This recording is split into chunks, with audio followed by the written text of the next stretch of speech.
All right, so sorry about that. For those of you that are tuning in on YouTube or tuning in later, I just went through this whole introduction and then realized I forgot to hit record. So it's recording now. I'm not going to go through the introduction again, but let's go ahead and switch this over, and I'll go ahead and get started. So I'm binding my own book is basically what I'm doing, and I'm just going to do like a little small book. With this, I've had the paper cut for a while from a class that I taught, and I think it's like 5.5 by 3 or 7.5. Yeah, so 5.5, 7.5, and it gives me basically a 3.25 by 5.5 inch book. So I've got some mixed media paper. Oh, let me hold it so that we can actually see it. So I've got some mixed media paper. This is Strathmore 500 series. It's their best paper, but the reason I like it is that it's thin. The 400 series, I like it a lot, but it's a lot thicker. So this is 100% rag, which means that it's 100% cotton. There's no paper or tree pulp in it. So it's completely 100% rag paper, real high quality, but it's not expensive. So anyway, I've got 5 sheets of that for the pages, and then I've got a sheet of a lot thicker kind of a watercolor paper. So anyway, all I'm going to do is go ahead and fold these. I cut these on my paper cutter, so they're not quite even, which is fine, because what I find is that a lot of times as I'm working and whatever, it's adding a mixed media, the pages kind of get wonky anyway. So I'm just going to go through and fold each of these. If I wanted to, I could be very persnickety and use a stylus and score them, but I don't think it's really necessary with this paper. With the thicker watercolor paper, I will do that. So I'm just using 5 sheets. When I've done this before, I often will use 6. It's just, it's just one less piece of paper, but it gives me like 4 less pages. So this little booklet will only be 20 pages. Whereas a lot of times when you buy a journal, it can be, 100 to 200 pages, depending on the thickness of the paper. But this paper is pretty thick, thicker than sketch paper, thicker than drawing paper. All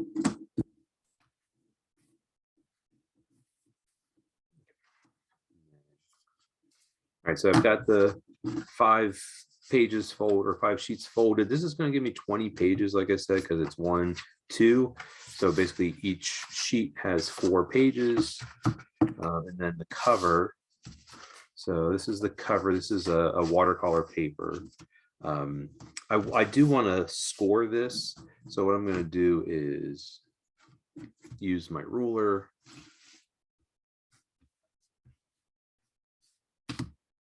And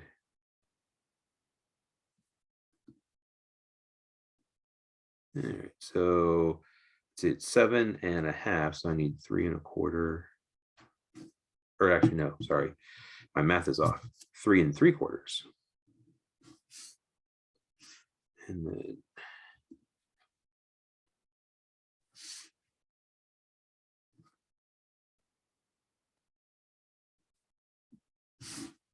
just double check down here.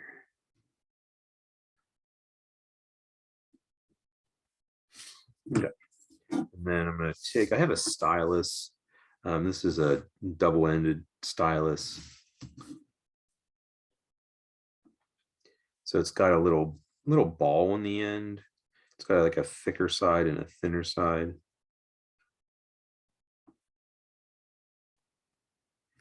There. And then just kind of draw. What it does, it puts an indentation into the paper, and then when I fold it, it will fold right on that indentation. There we go. So now I got my cover, and what that does, it keeps the paper from really kind of tearing, and then also it just makes it fold so much easier, especially since watercolor paper is so thick. So anyway, so that's the pages. Now what I need to do is I'm going to stitch it together. So I've got a binding needle, I've got an awl, that way I can poke holes, and I've got my thread. The thread I'm using actually is warp thread from for weaving, and it's a nice heavy duty cotton thread, but really any kind of thread. I've seen people use embroidery floss, and so you can get bookbinding thread, but since I'm not a professional bookbinder, I'm like, this is something quick and easy. So what I'm going to do is I'm going to make a master sheet for poking the holes, and what I'm going to do is use this sheet to poke the holes in each page. And what I like to do is I measure a little bit. I can come in like maybe about a half an inch. But I think I'll come in about three quarters of an inch there, 3/4 of an inch there. That's 5.5, so I need 2.5, and then 2 3/4, and that's the middle. So I need 3 holes for this. And then what I like to do is kind of try to go right into where the fold is, right on that line, poke my hole.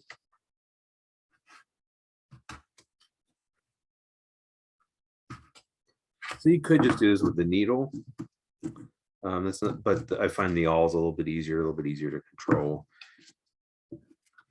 So what I'm going to do is I'm going to do each page, each piece of paper at a time, and this is just going to give me a little bit more control. If I try to do 3 or 4 or do them all at one time, some people will do that. You just kind of can get off. Things kind of get out of alignment, and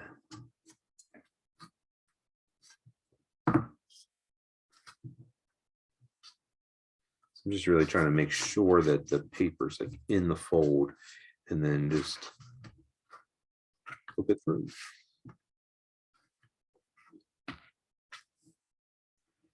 And I'm not a professional bookbinder. I kind of do this occasionally, so there might be a better way of doing it, but I'm not going to use the sheet that I just poked. I'm going to keep the one that I have the pencil marks on. That way I'm always poking through the same sheet, and it's kind of like that notion of a copy of a copy of a copy.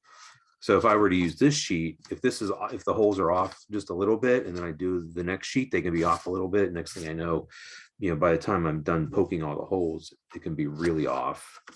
So just trying to make sure that it's lined up pretty well. Poke it through. And since I'm only doing 5 sheets, I mean, if the holes are off a little bit, it's not going to be terrible. But if you're binding, a big book and you're doing, 100 pages or so, it's like you want all the holes to be pretty identical.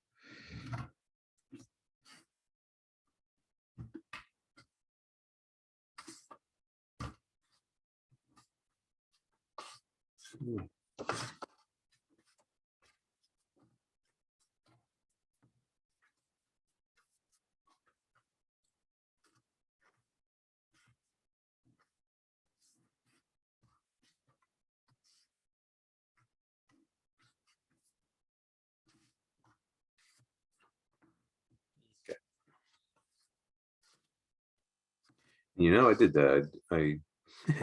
It's all right. So I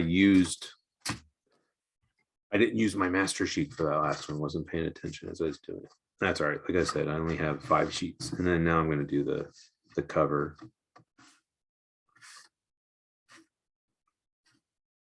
This one's a little bit harder to get through.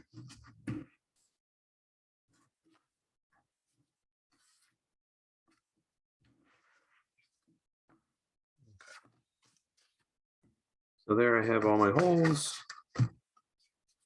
And then just gonna make sure that the holes are lining up. Yep. Okay. So now it's time for stitching. Like I said, this is not bookbinding thread. And a lot of times bookbinders will use beeswax so that the thread goes through the holes more smoothly.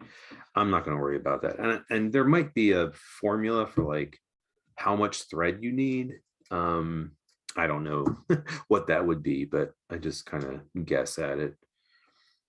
And it's the threads basically has to be at least double the length of this. I do know that, but anyway, I think that's what it is. All right, let's go ahead and thread this.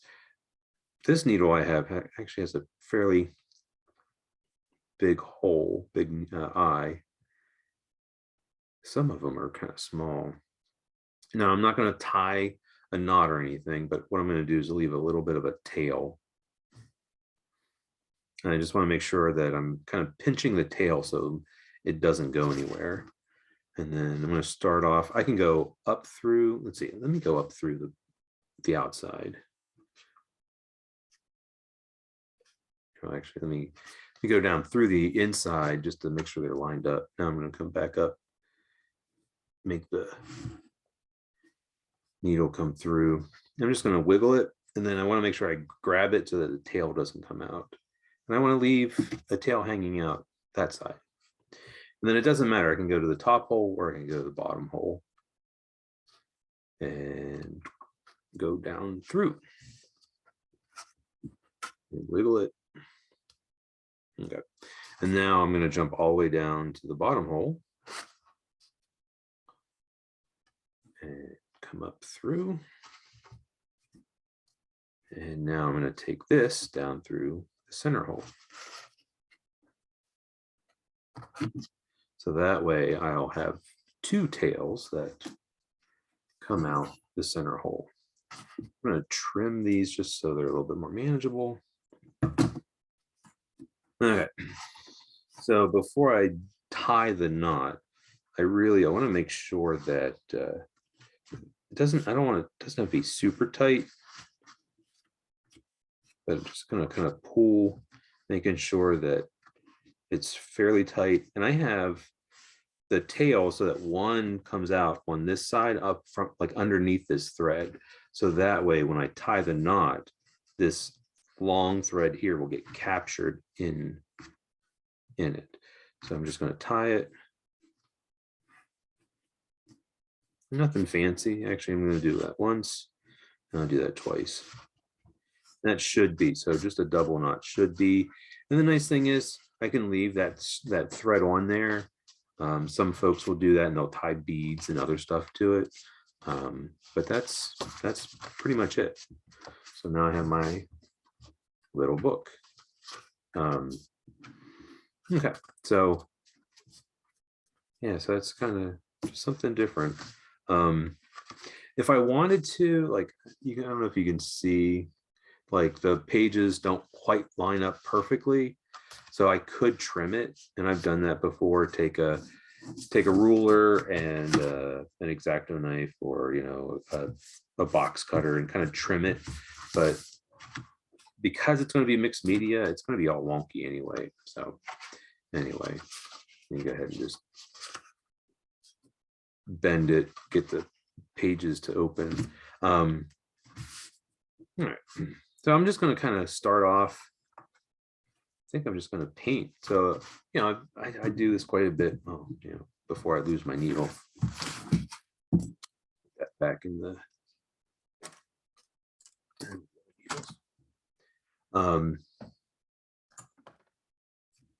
yeah, so I'm just going to start off. I've got some of my paint here.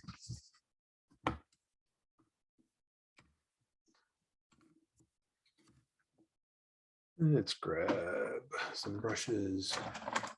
I just got a big brush.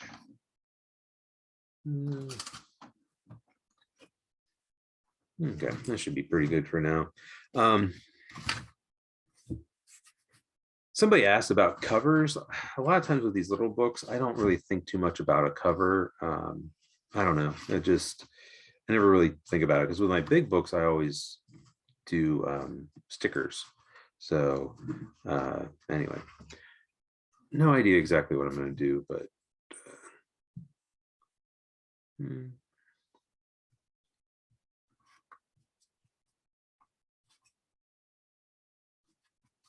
just going to get some of this paint down. This is an ochre, a yellow ochre. Just kind of thinking like with the Emergence Journal, that last little journal that I did, I was really thoughtful about like the color. So I painted, but then let the paint kind of like went from one page to another and kind of like let the color flow.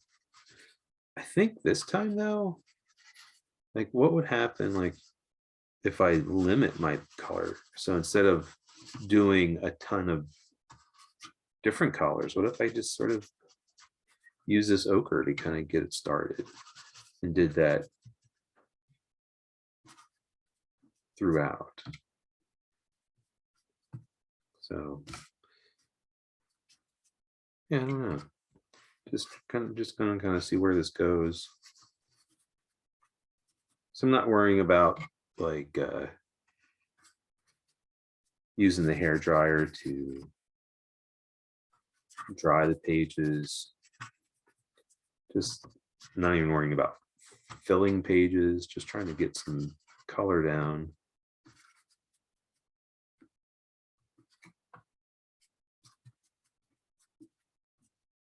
Yeah, just keep thinking like, oh yeah, what if I really kind of just used limited colors and so that way like every page kind of has like a similar color scheme. I don't know, we'll see, maybe it'll change, but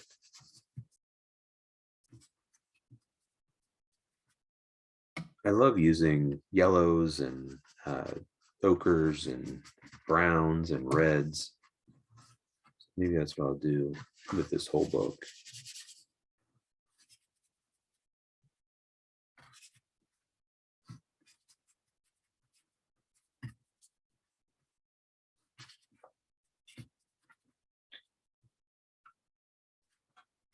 So I'm thinking I'm not going to go through the whole book right now, but I think I'm at the middle. Yeah, so right there's my thread, so I know I'm right at the middle.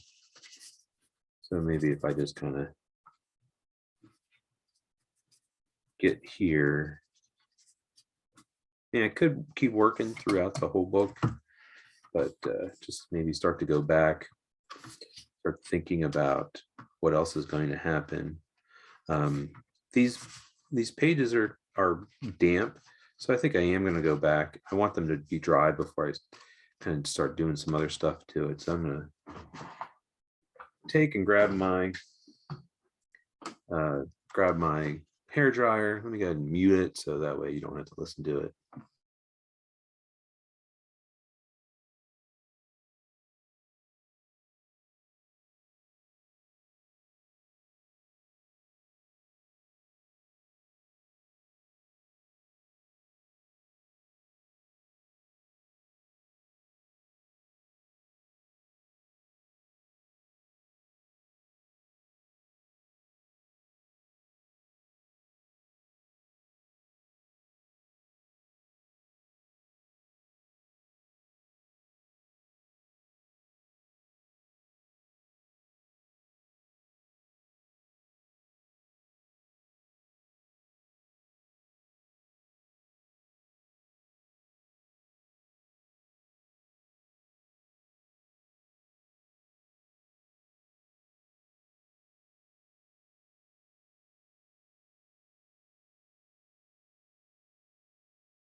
All right, so pages are a little bit drier now. Not totally dry, but I think what I want to do is start adding some texture and some other colors as well. Maybe grab a little bit of this yellow.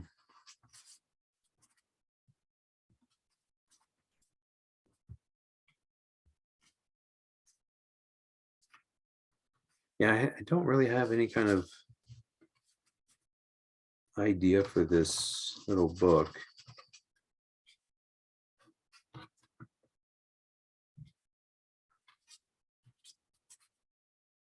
But with it being so close to the end of the calendar year and that New Year's coming, maybe something will tie in with that. I don't know.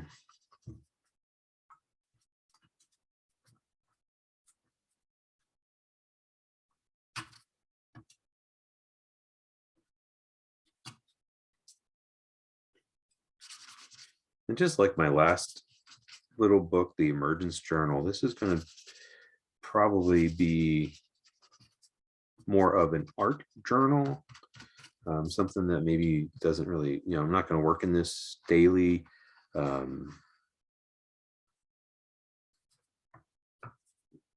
I don't know, just it's the beginning of something new, something a little different. So we'll see kind of how it evolves. I think that's the fun of it.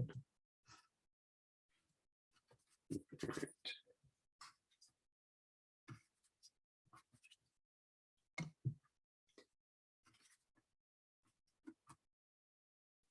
So one of the things that the water, I'm just really kind of thinking about like getting stuff down on the paper, not worrying about it being neat or tidy, not worrying about things blending together well. Actually, I kind of like just the randomness of the mark making.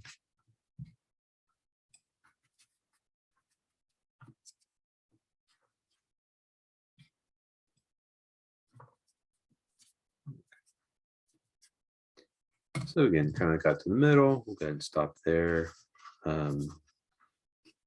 This is, the pages are still damp. I think I'm going to leave them. I'm not going to dry them quite yet. Let's go ahead and pick up. This is a red oxide, which is a rust kind of color. So I think I'll go ahead and do some splattering. It's like the paper is a little bit damp, but I don't think it's like super damp. So I guess some of it's a little damp. So that way some of the splatter will bleed, will kind of soften, and then some of it will stay as it is. Oops. Jumped out of my hand. Well, that gives me, let's go ahead and just put some of that down then.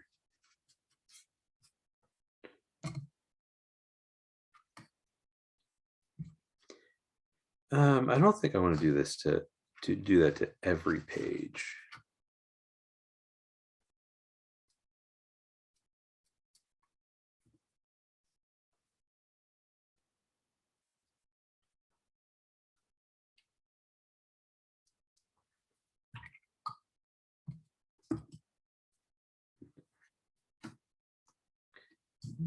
Do want some of that red oxide though on some of these pages.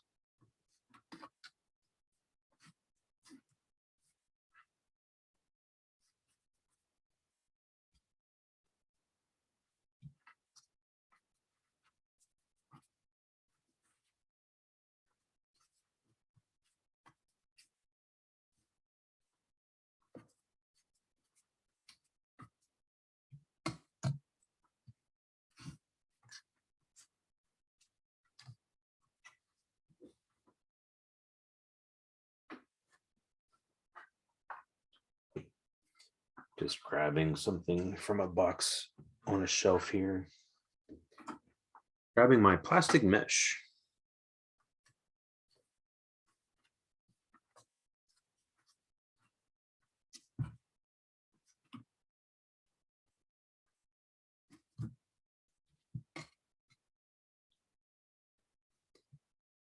Actually, let me grab another brush. I just bought this brush and it's really nice and flat, and I don't want to like mess up the bristles. I have one here that I've used a lot because I have to stamp down into it, and the bristles on this or on this other brush are a little bit bent. So I think I want to kind of preserve the new brush. And so I get a little bit of paint on there and I tap through. So this is the plastic canvas. You can get it at arts and crafts stores. I just remember my grandmother stitching yarn through it and then creating all kind of different stuff with it. So if you've tuned in before, you may have seen me use this stuff. It's some of my favorite. Makes a nice little texture, but because it's plastic, you know, it's not the best like stencil, and then using really watery paint kind of gives this interesting effect, but I like that.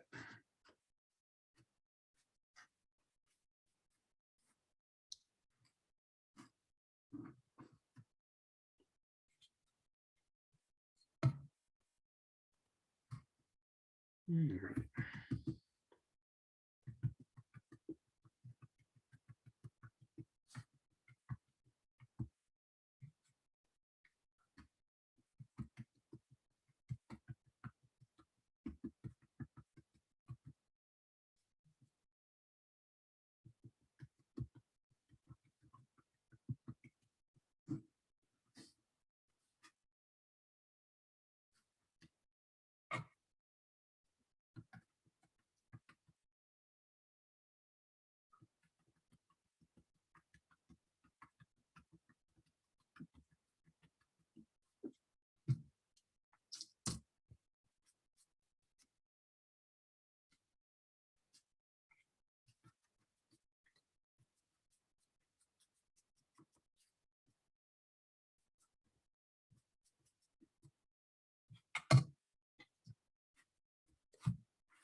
So just kind of having some fun letting things kind of develop on these pages.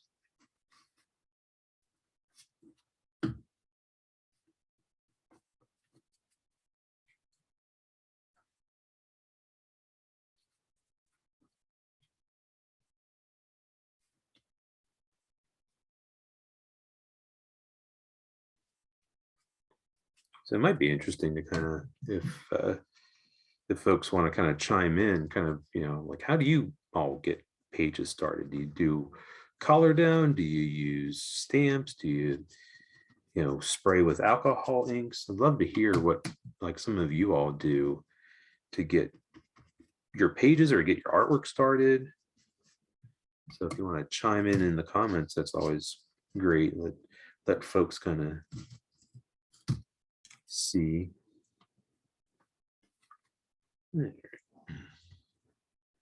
So Matthew's asking the question, it's a small journal that you made. Yeah, I made the little journal at the beginning of the live stream. It's a pamphlet stitch, so it's not like any super complicated bookbinding. It's a pretty simple stitch to do. You end up poking 3 holes into the pages, and yeah, it's not, like I said, it's pretty simple to do, and it's a nice little book, but it only has 20 pages because I only used 5 sheets of paper. And it's just going to make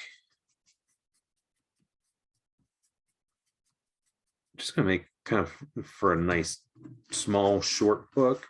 And really thinking about, like, you know, when I did the Emergence Journal, I mean, that was a fairly thick little book. I don't know how many pages were in it, but you know, it took a long time to fill it.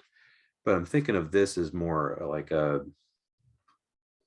just sort of, you know, it has fewer pages, so maybe this is going to be more of an object of art itself. Yeah, not really sure. Like I've been saying throughout the whole live stream today, it's like I'm not really sure where it's going to go or what's going to happen in it. But pages are damp, so let me go ahead and dry them because I think I want to maybe do some water-soluble pencil next. So let me go ahead and mute.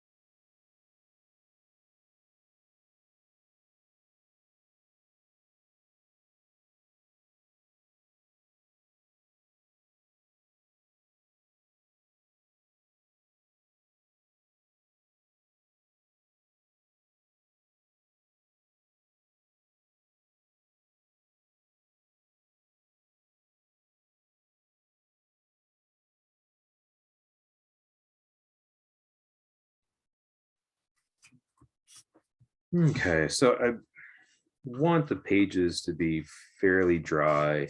Actually, I'm still feeling them. They're still pretty, some of them are still pretty damp, but the reason is that I want to use the water-soluble pencil, and I find that if the paper is still damp, the pencil doesn't draw very well. If the paper is wet, like really wet, then yeah, I can take the pencil and I can draw into that wet surface. But when it's just kind of damp, it doesn't really draw or lay down the pigment very well. All right, what do I want to use today? All right. I'm glad I think I have a new one of these over in my stash. That this was one of my favorite. It's called Mustard.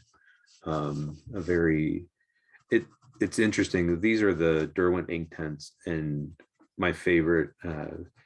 Anybody that's tuned into any of my videos or anything know that I use these a lot. And it's because they're very transparent. But the problem is they don't look like what they will whenever you add the water to them. So like watercolor pencils tend to, like, you know, you put it, you color it down and then you just spread water over it and it doesn't really change. Like it looks, you know, the color looks the same. It just looks like it's paint instead of pencil. I find with the Inktense, because they're water soluble ink, that the color, whenever you color them down like a you know, just regular colored pencil, tends to be darker and often can be like very, very different than what they will be in the end. And so I'm just going to use a little bit of water, and it just,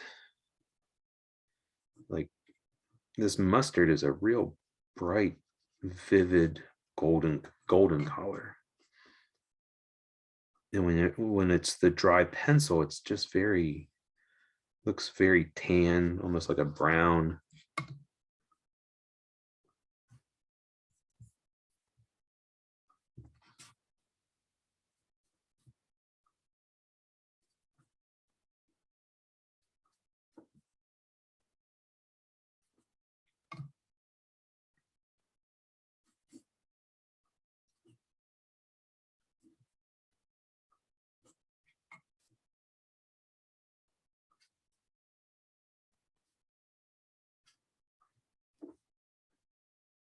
Real interesting thing with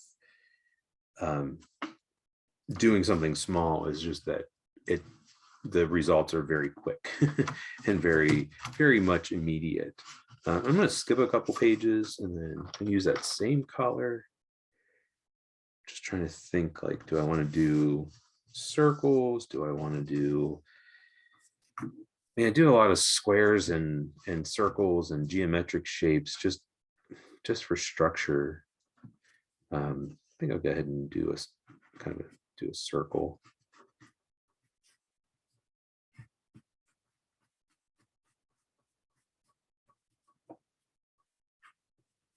As I'm shading it in, actually, it's like it's not quite coloring as well over here, so the paper is probably just a little bit damp over there.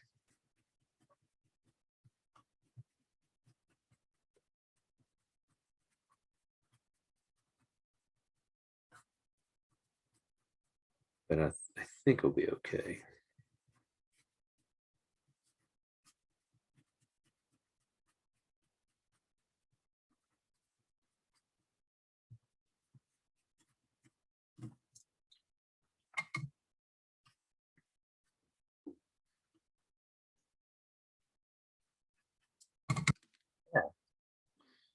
Having trouble holding my paintbrushes today.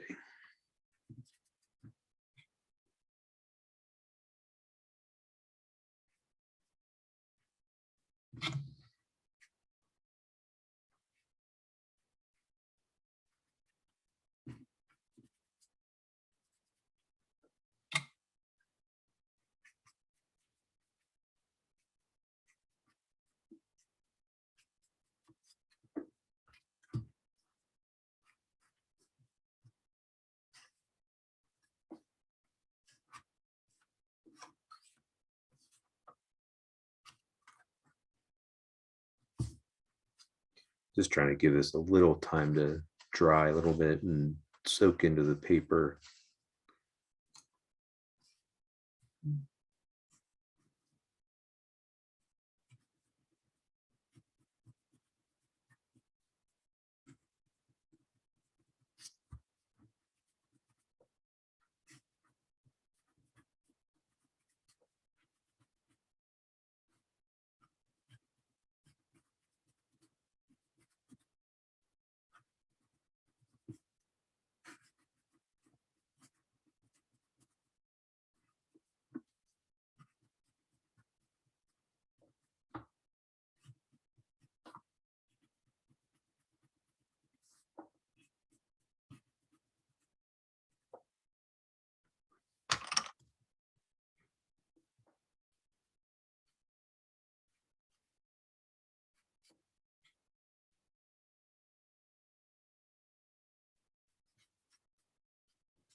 Okay.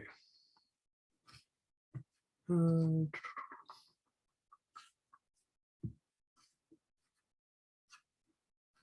right, so I think that's going to be a good kind of stopping point. So again, I don't know exactly where this is going to go, but we'll kind of see where it goes. That's part of the fun, is that kind of discovery. So let me go ahead and switch this back over. And Matthew had a question. He says that he's been wanting to journal daily, even if just for a little bit. And I think that's a great thing. I've been trying to do that every morning, is to sit down and do some kind of journaling, and whether it's writing or art. I've been making it at least on weekdays, like trying to sit down and do that. And even if it's just 15-20 minutes, just like writing something. But he says that he finds himself worried about messing up or making ugly art. And then, do I have any suggestions? I think kind of that's why I do this first. Kind of, I engage the page, and it just gets my hand moving, and I purposely mess it up. So I always feel like if you're afraid to mess it up, then mess it up, and realize that first of all, you don't need to show it to anybody. Like, journaling and art is something that you can just do for yourself, that you don't have to share it. So that notion of like, oh, I messed it up and then somebody's going to judge me, I think that's sometimes part of our fear. Like, people are going to see this and like, oh, I totally messed it up.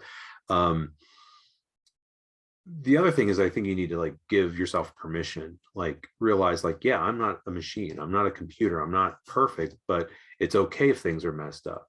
It's okay if things are not straight. It's okay if things are crooked or not lined up. And I think that comes from the idea of attachment, and that like we get attached to things have to be a certain way. And when we can let that go, or not so much let it go, but I think what it is we acknowledge when we're feeling it, and then we let that feeling go, we let that thought go, instead of kind of chasing it down the rabbit hole, and like just about like, oh, I might mess up, and we kind of just run that through our heads, and that can really get us stuck. um and then realize that if you do mess it up, if something happens to it where you're just like completely like, oh my god, I can't believe that is the ugliest thing I've ever done, you can do something about that. Collaging over it, painting over it, doing something with it. But what I find is that a lot of times when I feel that way, like if I feel like, hey, I just made something, I don't know, oh my goodness, I can't believe I did this. This is terrible. What I find is that when I set it aside and come back to it, it's actually not as bad as I thought it was. So there's something about like when we're in the making mode, sometimes we try to judge it, and we can be really critical of ourselves like in that moment, because it's like what they say about writing is like you can't write and edit at the same time. You have to write, then stop, shift kind of your mental gears, and then edit. If you try to write and edit at the same time, you just don't, you can't really do it. Same thing with art. I think we make, and then we have to kind of shift gears. The problem is that as we're making, then we're trying to judge it, and then we often judge it much more harshly than what we do if we come back to it. So if you ever feel like you mess something up, don't rip it out, don't cover it up, just come back to it, close it, put it away for a couple of days, come back later. And I find that sometimes I'm just sort of like, what was I thinking?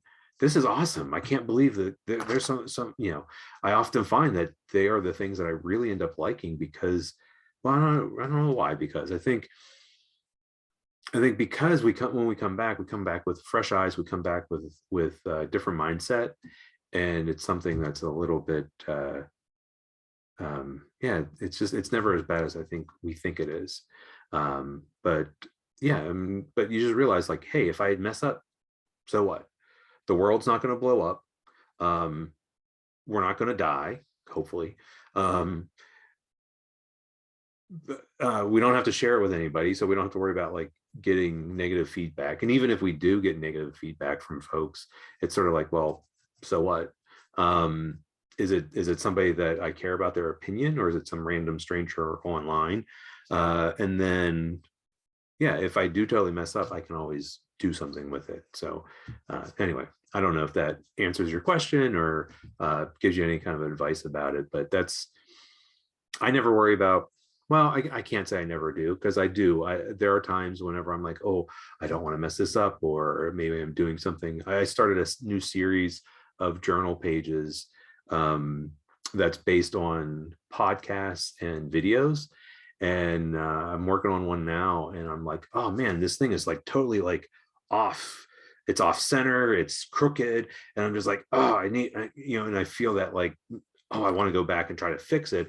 But then I realize like, it doesn't need to be fixed. It's part of a process. And so what if it's a little bit askew, if it's a little bit off, it's like, again, the world's not going to blow up because a shape is a little crooked and a word doesn't fit in quite as well as I had hoped. But, so if it's something where I'm thinking like, oh, I want to make a more finished piece of art, then yeah, I can always go back.